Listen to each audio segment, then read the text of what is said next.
क्या 2024 में बदल जाएगी देश की राजनीतिक तस्वीर? भारत जोड़ो यात्रा ने कैसे उड़ाई बीजेपी के होश? राहुल गांधी की लोकप्रियता में हुआ जबरदस्त उछाल। राहुल की लोकप्रियता क्या मोदी के लिए है खतरे का संकेत? नमस्कार, मैं हूं परवीन शेख। आप सभी का हमारी स्पेशल रिपोर्ट में बहुत बहुत स्वागत है। आज की इस रिपोर्ट में चर्चा राहुल गांधी की भारत जोड़ो यात्रा की। इस यात्रा ने न सिर्फ राहुल की लोकप्रियता में इजाफा किया है, बल्कि बीजेपी के पैर उखाड़ दिए हैं। तो क्या राहुल की लोकप्रियता मोदी की विदाई है? खबरों के मुताबिक राहुल की लोकप्रियता में जबरदस्त उछाल आया है, जिसने बीजेपी की जीत की रणनीति को हार की रणनीति में तब्दील कर दिया है। लेकिन ये जानने से पहले आपको बताते हैं राहुल गांधी की यात्रा का आज का स्टेटस। 21 सितंबर को राहुल की यात्रा ने अपने 14 दिन पूरे कर लिए हैं। फिलहाल भारत जोड़ो यात्रा केरल में है और अभी कुछ दिन ये यात्रा केरल के कई जिलों को कवर करेगी। 21 सितंबर को कांग्रेस सांसद राहुल गांधी ने पार्टी नेताओं के साथ कोच्चि से भारत जोड़ो यात्रा शुरू की, जहां से नेता सुबह 13 किलोमीटर चलकर एडापल्ली तक पहुंचे। राहुल गांधी ने अपने दिन की शुरुआत आध्यात्मिक नारायण गुरु को श्रद्धांजलि देकर की। सचिन पायलट भी राहुल की यात्रा में शामिल हुए। वहीं खबर यह भी है कि 22 सितंबर को राजस्थान के मुख्यमंत्री अशोक गहलोत भी यात्रा में शामिल हो सकते हैं। वहीं सचिन पायलट ने 21 सितंबर की यात्रा की तस्वीरें साझा करते हुए लिखा कि आज कोच्चि में भारत जोड़ो यात्रा में शामिल हुआ। अडिग हौसले के साथ बढ़ रही इस यात्रा में राहुल गांधी जी के साथ नेता व कार्यकर्ता कांग्रेस की रीति नीति जन जन तक ले जा रहे हैं। इस यात्रा को मिल रहा भारी जन समर्थन प्रमाण है कांग्रेस के प्रति देश के दृढ़ विश्वास का। लोकसभा चुनाव 2024 के लिए देश में सियासी माहौल तैयार हो गया है। सभी दल अपने अपने हिसाब से रणनीति बनाने में जुट गए हैं। कांग्रेस कन्याकुमारी से लेकर कश्मीर तक भारत जोड़ो यात्रा कर रही है। कांग्रेस इस यात्रा से संगठन को संजीवनी मिल गई है। सी वोटर सर्वे ने भारत जोड़ो यात्रा से जुड़ा हुआ एक सर्वे किया है। इस सर्वे में राहुल गांधी के कामकाज से संतुष्ट होने को लेकर सवाल किया गया था, जिसमें जबरदस्त इजाफा हुआ है। चलिए आपको विस्तार से बताते हैं।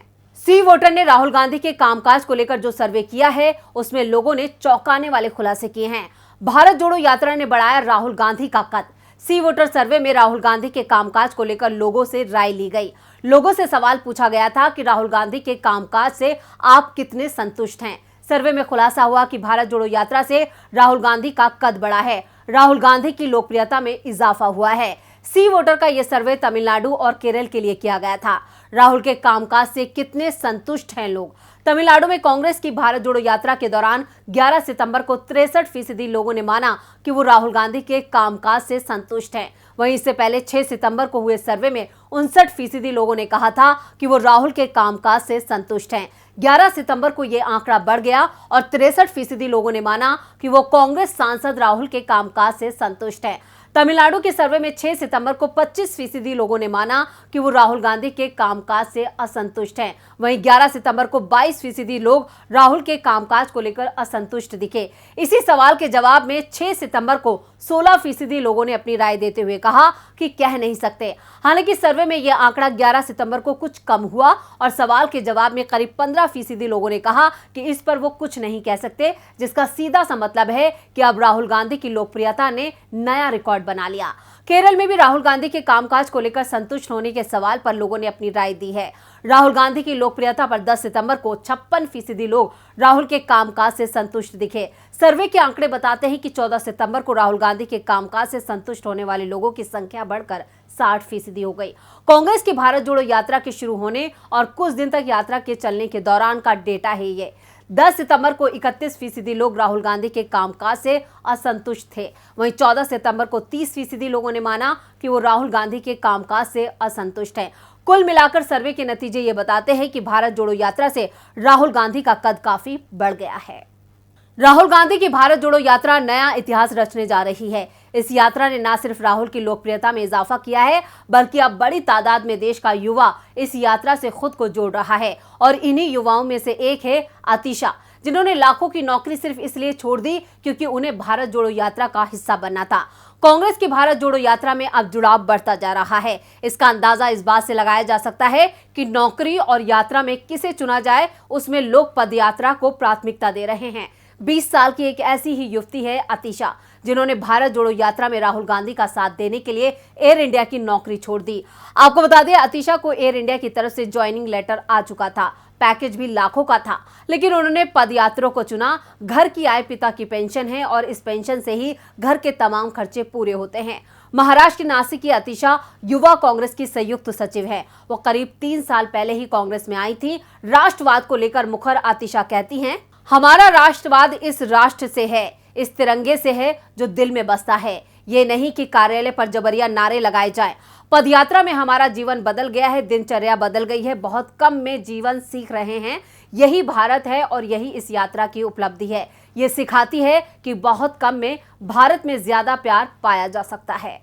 राहुल गांधी की भारत जोड़ो यात्रा को 15 दिन हो चुके हैं। 7 सितंबर को कन्याकुमारी से शुरू हुई ये यात्रा फिलहाल केरल के सभी जिलों को कवर कर रही है। अब तक राहुल की इस यात्रा को लोगों का जबरदस्त समर्थन मिल रहा है। 1 अक्टूबर को राहुल की यात्रा कर्नाटक में प्रवेश कर जाएगी। राहुल की यात्रा से कर्नाटक की बीजेपी सरकार में काफी डर नजर आ रहा है। तो क्यों डर रही है बीजेपी, चलिए आपको बताते हैं। भारत जोड़ो यात्रा 15 दिनों में करीब 250 किलोमीटर से ज्यादा का सफर तय कर चुकी है। अगले 10 दिन अभी यात्रा केरल के दूसरे जिलों से गुजरते हुए 1 अक्टूबर को कर्नाटक में दाखिल होगी। कर्नाटक में ही यात्रा का असल इम्तिहान शुरू होगा, क्योंकि कर्नाटक में बीजेपी की सरकार है और प्रदेश में अगले साल विधानसभा चुनाव है।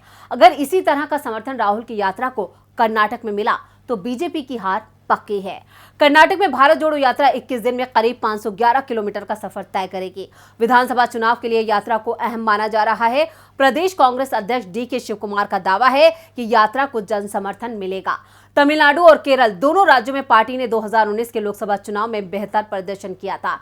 कांग्रेस ने इन दोनों राज्यों से 23 सीटें जीती थी। राहुल गांधी भी वायनाड से सांसद हैं। वहीं कर्नाटक में पार्टी के पास सिर्फ 1 लोकसभा सीट है। 2018 के विधानसभा चुनाव में पार्टी को 80 सीट मिली थी, पर अभी तक 10 विधायक पार्टी छोड़ चुके हैं। कर्नाटक प्रदेश कांग्रेस के कार्यकर्ता यात्रा को लेकर काफी उत्साहित है। कांग्रेस का मानना है कि कर्नाटक में यात्रा सफल रहेगी और इसका फायदा आगामी विधानसभा चुनाव में मिलेगा। कर्नाटक में पार्टी जनता दल सेकुलर से दूरी बनाकर चलेगी। कांग्रेस ने साफ कर दिया है कि इस बार कर्नाटक में पार्टी बीजेपी और जेडीएस के खिलाफ चुनाव लड़ने जा रही है। ऐसे में दोनों से दूरी बनाना कांग्रेस के हक में जा सकता है। कर्नाटक के बाद यात्रा तेलंगाना और आंध्र प्रदेश से गुजरेगी। इन प्रदेशों में कांग्रेस की स्थिति कमजोर है। तेलंगाना विधानसभा में पार्टी को 19 सीटें मिली थी। वहीं 2019 में कांग्रेस 17 में से सिर्फ 3 सीटें हासिल कर पाई थी। प्रदेश में अगले साल विधानसभा चुनाव होने हैं। ऐसे में लोगों तक अपनी बात पहुंचाने के लिए राहुल के नेतृत्व में जारी भारत जोड़ो यात्रा बड़ा माध्यम बनेगी। आंध्र प्रदेश विभाजन के बाद 2019 के विधानसभा चुनाव में पार्टी खाता तक नहीं खोल पाई थी। पार्टी को लोकसभा चुनाव में भी सीट नहीं मिली थी। ऐसे में कर्नाटक, तेलंगाना और आंध्र प्रदेश में भारत जोड़ो यात्रा का असल इम्तिहान है। करीब 5 महीने में 3,500 किलोमीटर का सफर तय कर भारत जोड़ो यात्रा कश्मीर में खत्म होगी। तो ये थी हमारी स्पेशल रिपोर्ट। आपको हमारा ये वीडियो कैसा लगा, नीचे कमेंट बॉक्स में अपनी राय जरूर दें और इस वीडियो को ज्यादा से ज्यादा लाइक करें और शेयर करें। देखते रहिए DB लाइव। नमस्कार।